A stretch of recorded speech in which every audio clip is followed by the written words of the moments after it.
Good morning વિદ્યાર્થીઓ। આજે આપણે ધોરણ 4 માં વિષય આસપાસ એમાં દ્વિતીય સત્ર છે, એમાં પાઠ 13 નદીની સફર એના વિશે આપણે અભ્યાસ કરીશું। તો આપણે સામાન્ય જ વિચારીએ કે નદીની સફર, તો તમે વિચારો કે નદીની સફર એટલે શું? આપણે મુસાફરી કરીએ તો આપણે સફર કરીએ એમ કહેવાય કે ને આપણે ગમે ત્યાં મુસાફરી। તો નદીની સફર એટલે શું? તો નદી વિશે એમાં કંઈક ને કંઈક અલગ અલગ નવું જાણવા મળે, એને શું કહેવાય? નદીની સફર। તો આમાં કયું શું અંદર આવે છે એ જોવાનું છે। તો નદી ક્યાંથી નીકળે છે, કોને મળે છે, નદીનું પાણી આપણને કઈ રીતે ઉપયોગી છે, નદીનું પાણી આપણે કઈ રીતે દૂષિત કરીએ છીએ, એ બધું જ આપણે આ પાઠમાં જોવાનું છે। તો એમાં સૌપ્રથમ આપણે જોઈએ તો નદી ક્યાંથી નીકળે છે। તો સામાન્ય આપણે વિચારીએ તો નદી ક્યાંથી નીકળે? તો નદી પર્વતમાંથી નીકળે છે ને નદી પર્વતમાંથી સરસ મજાનું પર્વતમાંથી નદી નીકળે તો નદીનું પાણી કેવું હોય છે? પર્વતમાંથી નીકળે એટલે નીચે પાણી કેવું એકદમ ચોખ્ખું હોય, ત્યાં આગળ કોઈ ગામ કે શહેર કે ત્યાંથી પસાર થયેલી હજી નદી હોતી નથી, એટલે એ પાણી કેવું એકદમ ચોખ્ખું હોય છે અને સ્વચ્છ હોય છે। પરંતુ જેમ જેમ નદી આગળ જાય છે, જંગલો સડકો વચ્ચેથી વાંકા ચૂકા રસ્તેથી પસાર થાય છે, એમ શું થાય છે? નદીમાં કચરો ને એવું બધું જાય છે અને નદી શું થાય છે? દૂષિત થાય છે। વળી આપણે બધા શું કરીએ છીએ? અત્યારે બધા માનવ વસ્તી મોટા ભાગે ક્યાં વસી છે? નદી કિનારે વસી છે ને? શું કરવા? તો ત્યાં નદીનું પાણી આપણને મળી રહે। ફેક્ટરીઓ ઉદ્યોગો બધા ક્યાં વસ્યા છે? ત્યાં ફેક્ટરીઓ અને કારખાનાઓ બધા નદી કિનારે સ્થાપ્યા છે। આ નદી કેવી રીતે દૂષિત થાય છે? તો આ કારખાનાઓ અને ફેક્ટરીઓનું જે રસાયણો વાળું ગંદુ પાણી નીકળે છે એ ક્યાં ઠલવાય છે? તો નદીમાં ઠલવાય છે, એટલે નદીનું પાણી દૂષિત થાય છે, ગંદુ થાય છે। નદીનું પાણી આપણને શું ઉપયોગી છે એ જોવાનું છે। તો નદીનું પાણી આપણને શું ઉપયોગી છે? આપણે શેના માટે ઉપયોગી છે? તો આપણે એક તો પીવા માટે આપણે ઉપયોગમાં લઈએ, અન્ય કામ માટે આપણે કપડાં છે, વાસણ છે, બધા રોજિંદા કામ માટે આપણે પાણી ઉપયોગમાં લેતા આવીએ છીએ। પછી સિંચાઈ માટે, ખેતી માટે, મહત્વનું શું છે? સિંચાઈ અને ખેતી માટે, પીવા માટે નદીનું પાણી આપણે ઉપયોગી છે। પછી શું આવે છે? નદી તો આપણે વિચારીએ કે નદી તો એમાં એના સ્ત્રોતો કયા છે? તો સ્ત્રોતો આપણે પાણીના સ્ત્રોતો કહીએ તો પાણીના સ્ત્રોત એટલે શું? પહેલા તો વિચારવાનું, તો એ પાણીનો સ્ત્રોત, એક નદી એ શું છે? પાણીનો સ્ત્રોત જ છે। તો પહેલા તો એ આપણે જોઈએ કે પાણીનો સ્ત્રોત એટલે શું? તો સ્ત્રોત એટલે શું? આપણે આગળ જ ભણી ગયા છો ધોરણ 3 માં। તો પાણીનો સ્ત્રોત એટલે શું? તો જ્યાંથી આપણને પાણી પ્રાપ્ત થાય છે તેને આપણે પાણીનો સ્ત્રોત કહીએ છીએ। પાણી ક્યાંથી પ્રાપ્ત થાય? આપણને કઈ જગ્યાએથી પ્રાપ્ત થાય છે? તો સૌથી પહેલું પાણીનું મોટામાં મોટું પ્રાપ્તિ સ્થાન છે, સ્ત્રોત અને પ્રાપ્તિ સ્થાન બંને એક જ છે। તમને લોકોને એમ પૂછે કે પાણીના સ્ત્રોતો એટલે શું અથવા તો પાણીના પ્રાપ્તિ સ્થાનો એટલે શું? તો બંનેનું શું આવે? સરખો જવાબ આવે। તો પાણીના સ્ત્રોત એટલે શું? એનું પ્રાપ્તિ સ્થાન, તો સૌથી મોટામાં મોટું પાણીનો સ્ત્રોત છે કે જ્યાંથી આપણને પાણી પ્રાપ્ત થાય। તો આપણે બધા શું કહીએ? તમને પૂછે કે નદી પાણીના સ્ત્રોત કયા? તમે નદી, કુવા, તળાવ ને એવું કહીએ, ઝરણા ને એવું કહીએ, પરંતુ સૌથી મોટામાં મોટો સ્ત્રોત કયો છે? તો વરસાદ છે। કયો છે? સૌથી મોટામાં મોટું પ્રાપ્તિ સ્થાન છે એ વરસાદ છે। જો વરસાદ જ ના પડે તો નદી, નાળા, તળાવ કશું છલકાય છે? ના, એમાં બધું કશું પાણી ભરાતું નથી, તો આપણે પાણી ઉપયોગમાં લઈ શકતા નથી। આમ પાણીના પ્રાપ્તિ સ્થાનો તમને પૂછે તો સૌથી મોટામાં મોટું પ્રાપ્તિ સ્થાન વરસાદ છે, અને બીજા પાણીના સ્ત્રોતો પૂછે તો બીજા અન્ય પાણીના સ્ત્રોતોમાં કયા સ્ત્રોતો આવે છે? તો નદી, તળાવ, કુવા, ઝરણા એ બધા પાણીના સ્ત્રોતો કહેવાય છે। ફરી એક વખત, પાણીના સ્ત્રોતો એટલે શું? તો જ્યાંથી આપણને લોકોને પાણી પ્રાપ્ત થાય છે તેને પાણીના સ્ત્રોતો કહે છે। તો એ સ્ત્રોતો કયા છે? તો નદી, નાળા, કુવા, તળાવ, ઝરણા, પાતાળ કુવા એ બધા શું છે? પાણીના સ્ત્રોતો છે। આ બધું તમે આગળ ધોરણ 3 માં જ અભ્યાસ કરી રહ્યા છો। હવે આપણે જોઈએ કે નદીનું પાણી આપણા બધા માટે ઉપયોગી છે કે ખેતી માટે, સિંચાઈ માટે, પીવા માટે કે અન્ય રોજિંદા કામો માટે આપણે પાણીની ઉપયોગી છે। પરંતુ આપણે શું કરીએ છીએ? નદીનું પાણી શું કરીએ છીએ? ગંદુ કરીએ છીએ। આપણે પોતે જ ગંદુ કરીએ છીએ। અમુક લોકો શું કરે છે? જે ગામડાના લોકો છે, ગામડે રહેતા હોય છે, એ લોકો શું કરે છે કે તળાવમાં, નદીમાં શું કરે છે? કપડાં કપડાં ધોવા જાય છે, નદીના કિનારે કપડાં ધોવે છે, વાસણ ધોવે છે અને મોટા ભાગના લોકો ઢોર ઢાંખરને ત્યાં નવડાવે છે. ઢોર ઢાંખર એટલે ગાયો ભેંસો તમને ત્યાં જોતા હશો નદીના કિનારે શું કરે છે, ગાયો ભેંસોને નવડાવતા જોવા મળે છે. આમ શું કરે છે, ત્યાંના બધા લોકો ત્યાં શું કરે છે, પાણી ગંદુ કરે છે. એમ આપણે લોકો શું કરીએ છીએ, નદીનું પાણી ગંદુ કરીએ છીએ. પછી અલગ એ જોવાનું છે આમાં પાઠમાં કે નદીનું પાણી અમુક જગ્યાએ છે ને ચોખ્ખું હોય છે, તો અમુક જગ્યાએ કેવું હોય છે ખબર છે, ગંદુ હોય છે. તો એવી રીતે આમાં આપણને એક પ્રશ્ન પૂછ્યો છે પાઠમાં કે અમુક જગ્યાએ માછલીઓ કેવી જોવા મળે છે, પાણીમાં નદીના પાણીમાં વધુ પ્રમાણમાં જોવા મળે છે, અમુક જગ્યાએ ઓછા પ્રમાણમાં જોવા મળે છે માછલીઓ, અને અમુક જગ્યાએ શું છે, મરેલી માછલીઓ જોવા મળે છે. હવે આવું કેમ થાય છે, તમને કોઈને ખબર છે? તો ચલો જોઈએ આપણે એવું કેમ થાય છે. તો અમુક જગ્યાએ જ્યાં વધુ માછલીઓ જોવા મળે છે, તો કેમ ત્યાં વધુ માછલીઓ જોવા, તો ત્યાં રહેણાંક વિસ્તાર નથી. ત્યાં શું છે, નદી જ્યાંથી પસાર થાય છે એની આજુબાજુમાં કોઈ રહેણાંક વિસ્તાર નથી, કોઈ ફેક્ટરીઓ નથી, કારખાનાઓ નથી, એટલે તેનું રસાયણવાળું પાણી ત્યાં જતું નથી, એટલે પાણી દૂષિત નથી થતું. પરિણામે શું થાય છે, ત્યાં આગળ આપણને માછલીઓ વધુ પ્રમાણમાં જોવા મળે છે. અમુક જગ્યાએ ઓછી જોવા મળે છે, તો શું કરવા ઓછી ત્યાં જોવા મળે, તો ત્યાં શું હોય છે કે જ્યાં અલગ અલગ જગ્યાએ જ્યાં પાણી વધારે પ્રમાણમાં માણસો ત્યાં વસવાટ કરતા હોય નદીના કિનારે, તો શું થાય છે, ત્યાં રોજ દરરોજ નદીનો પાણીનો ઉપયોગમાં લેતા હોય છે, તો ત્યાં શું થાય છે, માછલીઓ ત્યાં પાણી ગંદુ થાય છે. ત્યાં આગળ ઢોર ઢાંખર નવડાવે છે, કપડાં ધોવે છે, વાસણ માંજે છે, એ બધું કામ કરે છે, તો પાણી ત્યાં કેવું થાય છે, ગંદુ થાય છે. પરિણામે ત્યાં માછલીઓ ઓછા પ્રમાણમાં આપણને જોવા મળે છે. અને છેલ્લે કીધું આપણને માછલીઓ અમુક જગ્યાએ મરેલી જોવા મળે છે.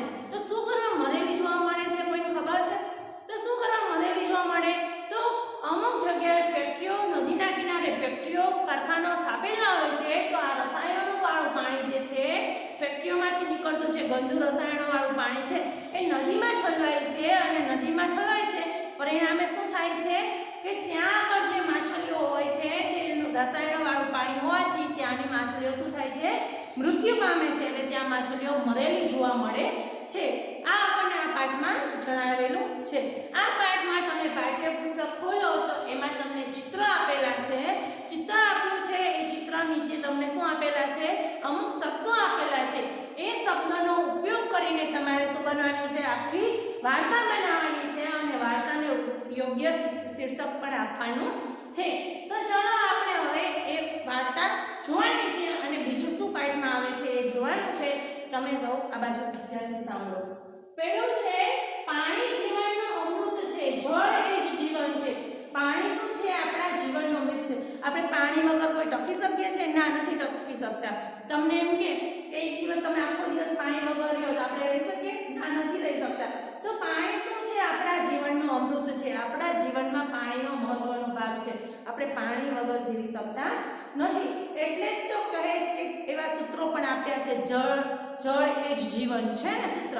પછી શું કહે છે, પાણીને આપણે બચાવીશું તો પાણી આપણને શું કરશે, બચાવશે. આપણે પાણીને બચાવશું તો પાણી આપણને શું કરશે, બચાવશે. પરંતુ આપણે અત્યારે જ પાણીને ગમે તેમ વેડફાટ ઉપયોગ કરશું, તો શું કરશે, પાણી પણ આપણને પૂરતા પ્રમાણમાં નહીં મળે.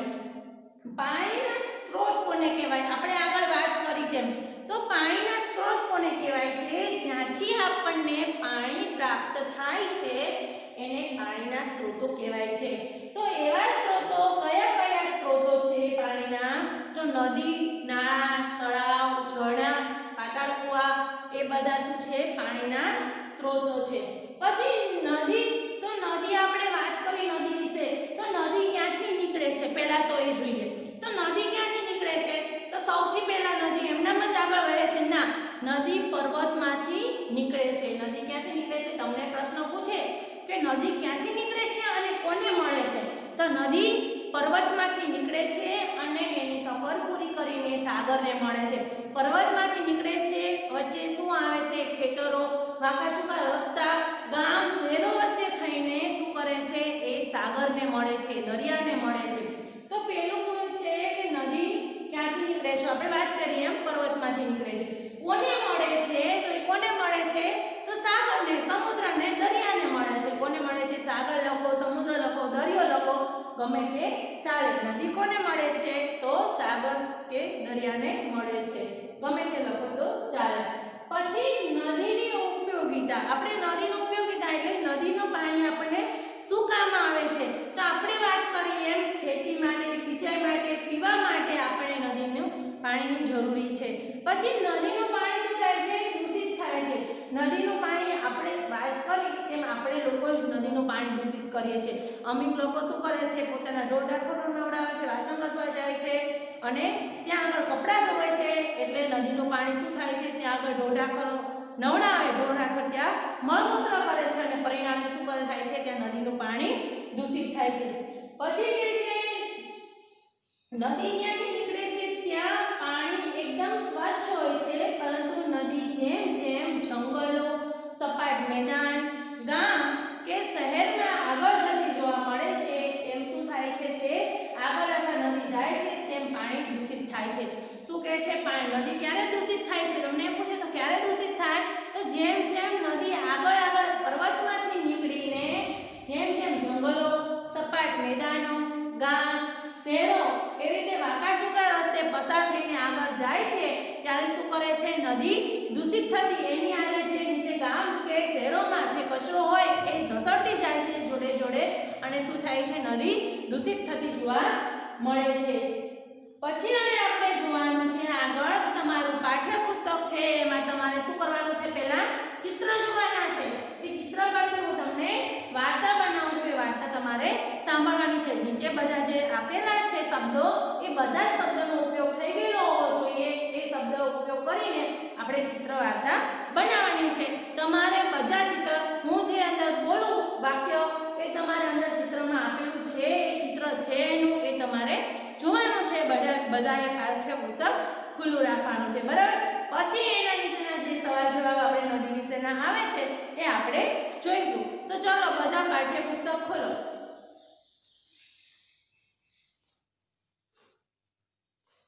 તો હવે પાઠ્યપુસ્તકમાં આપણે જોઈએ તો એમાં સૌથી પહેલા હોડી, પછી છે વહેતું પાણી. શું લખેલું છે? એક તો હોડી છે, પછી વહેતું પાણી છે, વાદળા, માછલી, જલીય વનસ્પતિ, નદી, મોટું જહાજ, તેલ. આવી રીતે અલગ અલગ શબ્દનો ઉપયોગ કરેલો જોવા મળે છે તમને બધાને? હા. તો આપણે એમાં બધા શબ્દનો ઉપયોગ ધ્યાનથી જોવાનો છે. બધા શબ્દનો ઉપયોગ કરીને આપણે ચિત્ર વાર્તા બનાવવાની છે. તો અને આપણે એને શું કહે છે? ચિત્ર અને શબ્દનો ઉપયોગ કરી વાર્તા બનાવો અને યોગ્ય શું આપવાનું છે? આપણે એને શીર્ષક પણ આપવાનું છે. તો સૌથી પહેલા આપણે શું કરીએ? આપણે ગમે તે વાર્તા સ્ટાર્ટ કરીએ તો આપણે શું કરીએ? ઘણા સમય પહેલાની એક વાત હતી એમાં આપણે વાર્તા ચાલુ કરીએ ને, તો પણ આમાં પણ એવું છે ઘણા આપણે એમ શરૂઆત કરવાની. ઘણા સમય પહેલાની આ એક વાત છે.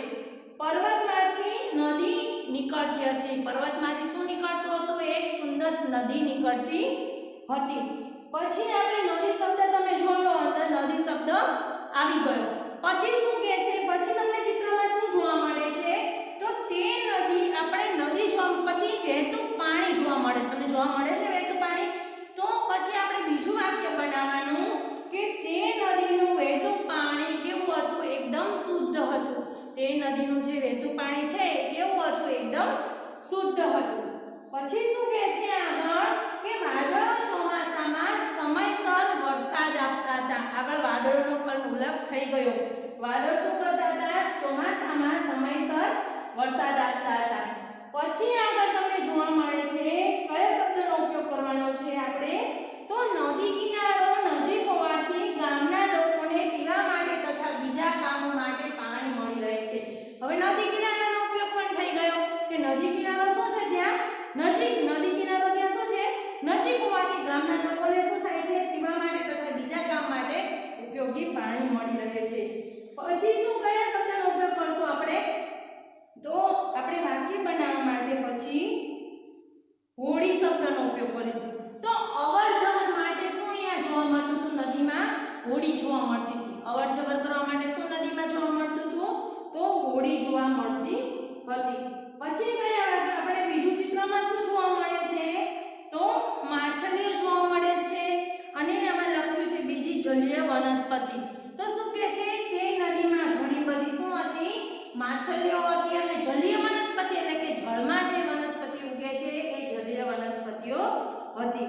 પછી આપણે લઈશું કે કેટલાક દિવસો પછી નદીના કિનારે અમુક જગ્યાએ શું કેટલાક દિવસો પછી શું થાય નદી કિનારે અમુક ઉદ્યોગો વિકાસ પામે ફેક્ટરીઓ વિકાસ પામે. તો અહીંયા પણ શું કહે છે કે કેટલાક સમય દિવસો પછી નદીના કિનારે શું થયું ફેક્ટરીઓ બનાવવામાં આવી. પછી કહે છે આપણે બીજું વાક્ય લેવાનું ફેક્ટરીના કારણે નદીના કિનારે લોકોને ફેક્ટરી વસે એટલે ફેક્ટરી વસે તો ફેક્ટરીમાં કામ કરવાવાળા લોકો હોય ને તો ફેક્ટરી નદીના કિનારે ફેક્ટરી વસી હતી એટલે ત્યાં આગળ લોકો શું કરવા લાગ્યા રહેવા લાગ્યા. પછી આપણે લેશું કે ત્યાં આગળ આવી રીતે ફેક્ટરી વસી એટલે ધીરે ધીરે શું થયું હોય શહેર વસે બધા માણસો ભેગા થાય એટલે શું થાય જાજા બધા માણસો ભેગા થાય તો શહેર તો નદી કિનારે શું એક વિકાસ પામ્યો એક શહેર વસ્યું શું વસ્યું શહેર તો શહેર શબ્દ પણ આવી ગયો. પછી આપણે લઈશું કે ફેક્ટરીમાં જરૂરી સામાન લાવવા લઈ જવા માટે મોટા જહાજ પણ જોવા મળતા હતા. શું કરતા હતા કે ત્યાં ફેક્ટરીઓ સ્થાપી હતી તો એના લીધે શહેર વસ્યું બરાબર છે. તો એ ફેક્ટરીઓમાં સામાન લાવવા અને લઈ જવા માટે મોટા જહાજ પણ આવવા લાગ્યા. ત્યાં આગળ શું આવવા લાગ્યું મોટું ફેક્ટરી હતી એટલે એના માટે માલ સામાન લાવવા લઈ જવા માટે જહાજ પણ આવવા લાગ્યા એટલે જહાજ શબ્દનો પણ ઉપયોગ થઈ ગયો. પછી કહે છે તો જહાજમાં શું હોય હવે એની વાત છે. તો જહાજના તેલ કે અન્ય રસાયણો નદીના પાણીમાં શું કરવા લાગ્યા ઢોળાવા લાગ્યા. જહાજમાંથી તેલ કે અન્ય રસાયણો હોય એ નદીના પાણી છે જહાજ માલ સામાન લાવતું અને લઈ જતું હતું તો એમાં તેલ અને અન્ય માલ સામાન હોય એ શું થયું નદીમાં ઢોળાવા લાગે એટલે જહાજનો પણ ઉપયોગ થઈ ગયો. પછી કહે છે પછી શેનું આપણે લેવાનું છે તો કેટલાક લોકો પોતાના કપડા વાસણ નદીમાં ધોવા લાગ્યા. કેટલાક લોકો શું કરે છે આપણે કપડાં લઈ લઈએ અને કપડાં ધોવે છે અને વાસણો પણ ત્યાં નદીમાં ધોવા લાગ્યા છે અને પ્રાણીઓને પણ નવડાવવા લાગ્યા. આપણે બધા શબ્દોનો ઉપયોગ લઈ લીધો કે કપડાં ધોવા માંડ્યા વાસણો ધોવા માંડ્યા અને શું કરવા માંડ્યા પ્રાણીઓને પણ ત્યાં આગળ નવડાવવા લાગ્યા. ત્યાં શહેર વસ્યું એટલે શું થાય બધા માણસોનો ત્યાં વસવાટ ચાલુ થઈ ગયો એટલે બધા માણસો ત્યાં રહેવા લાગ્યા અને શું કરવા લાગ્યા કપડાં ધોવા માંડ્યા વાસણ ધોવા માંડ્યા અને પ્રાણીઓને નવડાવવા પણ લાગ્યા. પછી છે ઘરો તથા ફેક્ટરીઓમાંથી નીકળતા ગંદા પાણીને લોકો નદીમાં છોડવા લાગ્યા. શું આપણે લખવાનું બીજું કે ઘરો તથા ફેક્ટરીઓમાંથી જે ગંદુ પાણી હતું ને એને લોકો નદીમાં છોડવા લાગ્યા. જે આજુબાજુ રહેતા હોય તો એ લોકો આપણે રહીએ એટલે શું થાય કે કપડાં ધોવાનું કે ગમે તે પાણી હોય એનું ગટર મારફતે ક્યાં જાય તો નદીમાં જવા લાગ્યું એમ કહે છે. આના લીધે નદીમાં ઠેર ઠેર ગંદકીના થર અને દુર્ગંધ આવવા લાગી. આવું બધું શું થયું બધું ત્યાં રહેણાંક વિસ્તાર થયો એટલે બધા માણસો રહેવા માંડ્યા અને બધું પાણી ગટરનું ત્યાં કાઢવા માંડ્યા એટલે શું થયું ત્યાં દુર્ગંધ આવવા લાગી. શું આવવા લાગ્યું દુર્ગંધ આવવા લાગી. માછલીઓ અને જલીય વનસ્પતિ ખૂબ જ નુકસાન થયું. આપણે માછલી અને જલીય વનસ્પતિનો ઉપયોગ વાક્યમાં નહોતો કર્યો તો માછલી અને જલીય વનસ્પતિને શું થયું ખૂબ જ નુકસાન થયું અને તે સ્વચ્છ અને સુંદર જ્યારે પર્વતમાંથી જ્યારે નદી નીકળી હોય એ કેવી હોય એકદમ સ્વચ્છ અને સુંદર હોય પરંતુ જેમ જેમ આગળ જાય છે એમ શહેર બનવા માંડે છે ફેક્ટરીઓ સ્થપાય છે અને શું થાય છે નદી શું થાય છે દૂષિત થાય છે. આજે એ નદી પ્રદૂષણ બની છે. આજે નદી કેવી બની ગઈ છે એ પ્રદૂષણવાળી બની ગઈ છે. નદીમાં પ્રદૂષણ થયું છે. આપણે જોઈએ સૌથી પહેલા શું થયું હતું તો નદી ત્યાં આગળ ઘણા વર્ષો પહેલા નદી પર્વતમાં નીકળતા સ્વચ્છ હતી પરંતુ જેમ જેમ આગળ ગઈ એમ શું થવા માંડ્યું તે ગંદી થવા માંડી એમ કહે છે. તો આપણે આ નદીને યોગ્ય શીર્ષક આપવું હોય તો આપણે નદીને શું યોગ્ય શીર્ષક આપી શકાય તો નદીને લાગ્યું ગ્રહણ એટલે કે નદી શું થઈ ગઈ ગંદી થઈ ગઈ નદીને લાગ્યું ગ્રહણ એ નામનું આપણે શીર્ષક આપી શકાય. હવે અહીંયા જોવાનું છે તમને પ્રશ્ન આપ્યા છે એ પ્રશ્ન જોવાના છે. તો પહેલો પ્રશ્ન છે નદી ક્યાંથી નીકળે છે તો નદી ક્યાંથી નીકળે છે તો આપણે હમણાં જ વાત કરીએ નદી પર્વતમાંથી નીકળે છે. પ્રશ્ન નંબર 2 છે નદી પોતાની સફર પૂરી કરીને કોને મળે છે તો નદી પોતાની સફર પૂરી કરી નાખે પછી કોને મળે છે દરિયાને મળે છે.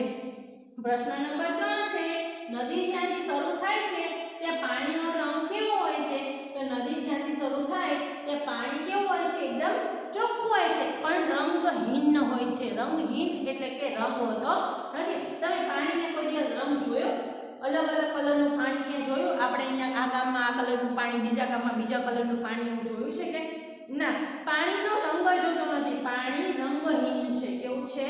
સ્વચ્છ છે અને રંગહીન છે. આપણે હા કહીએ કે અમે ત્યાં ગટરનું પાણી તો કાળા કલરનું જોયું, પાણીમાં કલર નાખીએ તો અલગ અલગ કલર થાય. હા, એમાં કોઈ રાસાયણિક પદાર્થ નાખીએ તો એ પાણીનો કલર બદલાય, પરંતુ પાણી તો ગમે ત્યાં કેવું વરસાદ સ્વરૂપે પાણી પડે છે ત્યારે એક જ કલરનું રંગહીન પાણી છે, એકદમ ચોખ્ખું પાણી છે, પાણીનો કલર હોતો નથી એમ કહે છે. આપણે જોઈએ, આપણે કોઈ કે એવો વિચાર આવે કે આમાં ઘર બાજુમાં તો બ્લેક કલરનું પાણી છે કે, પણ કેમ? તો ત્યાં આગળ ગટરો કદાચ ભેગી થાય, ગટરનું પાણી હોય તો આપણને કાળા કલરનું જોવા મળે. આપણે હોળી ધૂળેટી હોય તો આપણે કલર અંદર મિક્સ કરીએ પાણીમાં તો અલગ અલગ કલરનું પાણી જોવા મળે, પરંતુ વરસાદ સ્વરૂપે જ્યારે પાણી પડે છે ત્યારે એક જ પ્રકારનું પાણી, એક જ સરખું પાણી જોવા મળે છે, જે રંગહીન હોય છે. બધી જગ્યાએ એક જ સરખું પાણી હોય છે, એનો કલર હોતો, એનો રંગ હોતો નથી. તો ચોથો પ્રશ્ન છે, પાણીના સ્ત્રોત એટલે શું? આપણે વાત કરી પાણીના સ્ત્રોત એટલે શું? તો પાણી જ્યાંથી પ્રાપ્ત થાય છે એને પાણીના સ્ત્રોતો કહે છે. પાણીના સ્ત્રોતો એટલે શું? તો ખાસ યાદ રાખવાનું કે પાણી આપણને જ્યાંથી પ્રાપ્ત થાય, એટલે કે પાણી આપણને જ્યાંથી મળે છે, સાવ સામાન્ય કે પાણી આપણને જ્યાંથી મળે છે એને પાણીનો સ્ત્રોત કહીએ છીએ. તો પાણી જ્યાંથી આપણને પ્રાપ્ત થાય છે તેને પાણીના સ્ત્રોતો કહેવાય છે. પછી પાંચમો પ્રશ્ન છે, પાણીના સ્ત્રોતો અથવા તો પ્રાપ્તિ સ્થાન જણાવો. સ્ત્રોતો એટલે એક અને પ્રાપ્તિ સ્થાન તમને પૂછે તો પણ એક. તો પ્રાપ્તિ સ્થાન ક્યાંથી પાણી મળ્યું તો એ જવાબ આવે, અને સ્ત્રોતો એટલે પણ એ જવાબ આવે. તો એ કયા કયા છે તે લખવાના છે. તો નદી છે, તળાવ છે, વરસાદ છે, ઝરણા છે અને કુવા છે. પછી પ્રશ્ન નંબર 6 છે, નદી તમને આને એમ પૂછે કે સૌથી મોટામાં મોટું પ્રાપ્તિ સ્થાન કયું છે? તો સૌથી મોટામાં મોટું પ્રાપ્તિ સ્થાન એક જ આવે કે જે વરસાદ છે. કયું છે? વરસાદ છે. જો વરસાદ આવે તો આ બધા નદી, તળાવ, નાળા બધા છલકાય છે. એટલે સૌથી મોટામાં મોટું પ્રાપ્તિ સ્થાન પૂછે તો બીજા એકેય નહીં લખવાના, વરસાદ લખવાનો. અને ખાલી એમ પૂછે પ્રાપ્તિ સ્થાનો જણાવો અથવા સ્ત્રોતો જણાવો તો કયા આવે? તો વરસાદ, નદી, તળાવ, ઝરણા અને કુવા આવે. પ્રશ્ન નંબર 6 છે, નદી કે તળાવના પાણીમાં કયા કયા જળચર પ્રાણીઓ જોવા મળે છે? નદી કે તળાવના પાણીમાં આપણે કયા કયા જળચર પ્રાણી જોવા? જળચર એટલે કે પાણીમાં રહેતા હોય એ પ્રાણીઓને આપણે જળચર પ્રાણી કહીએ છીએ. આપણે હવે સામાન્ય આગળ જોઈ ગયા છીએ, ત્રીજામાં આવી ગયું છે કે જળચર કોને કહેવાય, ખેચર કોને કહેવાય અને ભૂચર કોને કહેવાય. તો પાણીમાં રહેતા આપણે શું કહીએ? જળચર કહીએ.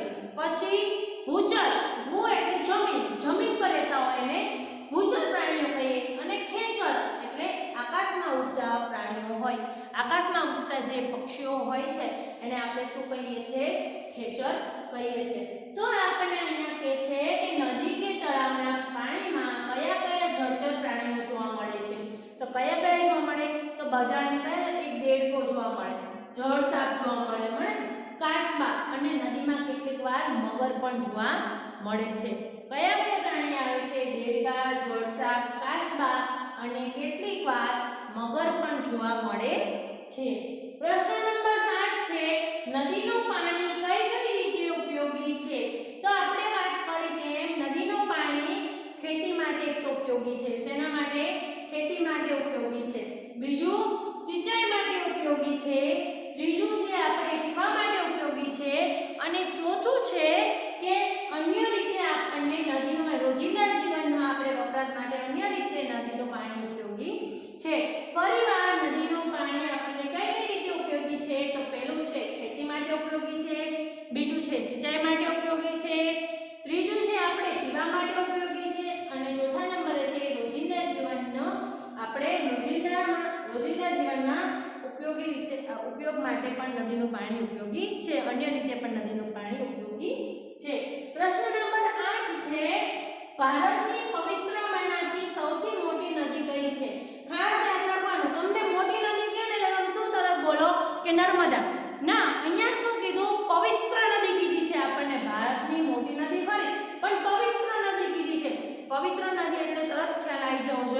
નદી કેવી નદી છે? પવિત્ર નદી છે. કઈ નદી છે? ગંગા પવિત્ર.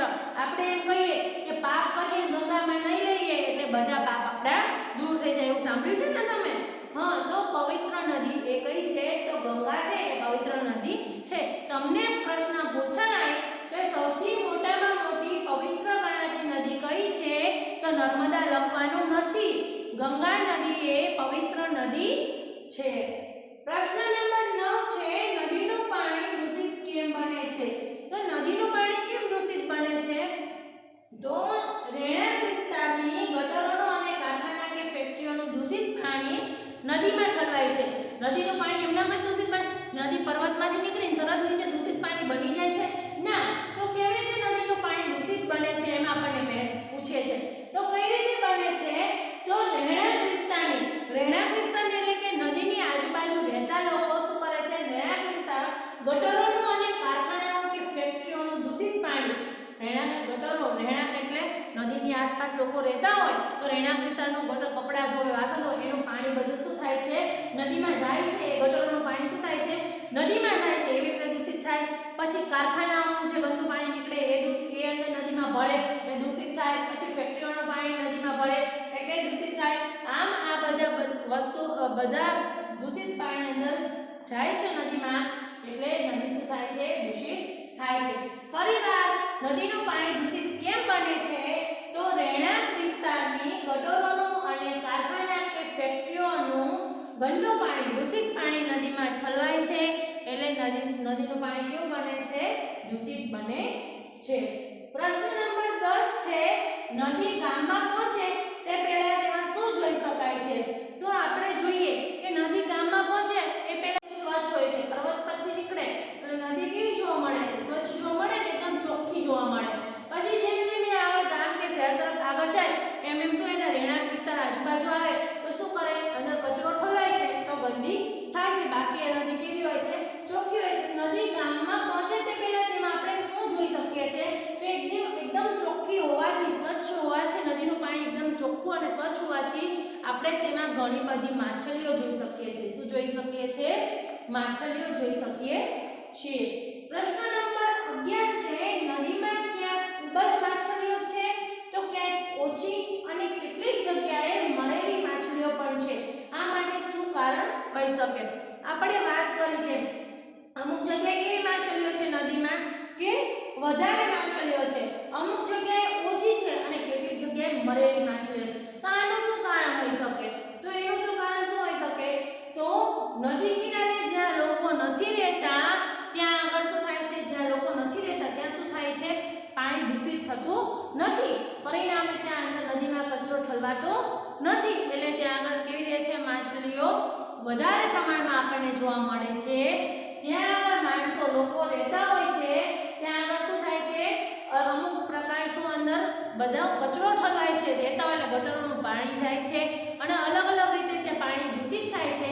પરિણામે ત્યાં માછલીઓ ઓછી જોવા મળે છે અને જ્યાં મરેલી માછલીઓ જોવા મળે છે. તો કેમ મરેલી માછલીઓ જોવા મળે છે? તો શું કરવા જોવા મળે મરેલી? તો ત્યાં જ્યાં ફેક્ટરીઓ અને કારખાનાઓ સ્થાપેલા હોય છે ત્યાં ફેક્ટરીઓ અને કારખાનાનું ગંદુ રસાયણો વાળું પાણી છે એ ક્યાં જાય છે? નદીમાં જાય છે. પરિણામે શું થાય છે? માછલી મરી જાય છે. આમ ત્યાં મરેલી માછલીઓ જોવા મળે છે. પ્રશ્ન નંબર 12 છે કઈ જગ્યાએ નદીના પાણીનો રંગ બદલાઈ ગયો? આવું કેમ બન્યું? શું કહે છે? કઈ જગ્યાએ નદીના પાણીનો રંગ બદલાઈ ગયો? તો આપણે હમણાં જ વાત કરી કે નદીનો રંગ હોતો નથી, રંગહીન પાણી છે. પાણીનો રંગ હોતો નથી, રંગહીન પાણી છે. પરંતુ અમુક જગ્યાએ રંગ બદલાઈ ગયો. આપણે વાત કરીએ તો શું કરવા બદલાઈ ગયો? એનું કારણ શું હોય? તો ત્યાં આગળ શું ભળ્યું હોય? એમાં ત્યાં આગળ અંદર શું ભળી ગયું હોય તો રંગ બદલાઈ જાય? તો અંદર બધું ગટરનું પાણી કે કચરો એ બધું શું થયું હોય? નદીમાં ભળી ગયું હોય એટલે ત્યાં આગળ શું થઈ જાય? નદીનો પાણીનો રંગ બદલાઈ જાય છે. તો નદી શહેરમાંથી પસાર થાય ત્યારે કારખાના અને ફેક્ટરીઓનું ગંદુ રસાયણ વાળું જે પાણી છે એ શું થાય છે? નદીમાં ઠલવાઈ જાય છે અને આમ પરિણામે શું થાય છે? તેનો રંગ બદલાઈ ગયેલો લાગે છે. હવે અહીંયા આ જે હોમવર્કમાં છે 1 થી 10 પ્રશ્નોના જવાબ તમારે એક વખત લખવાના છે. એ 10 પ્રશ્ન કયા છે હું તમને કહું છું. તો એમાં પ્રશ્ન નંબર 1 છે કે નદી ક્યાંથી નીકળે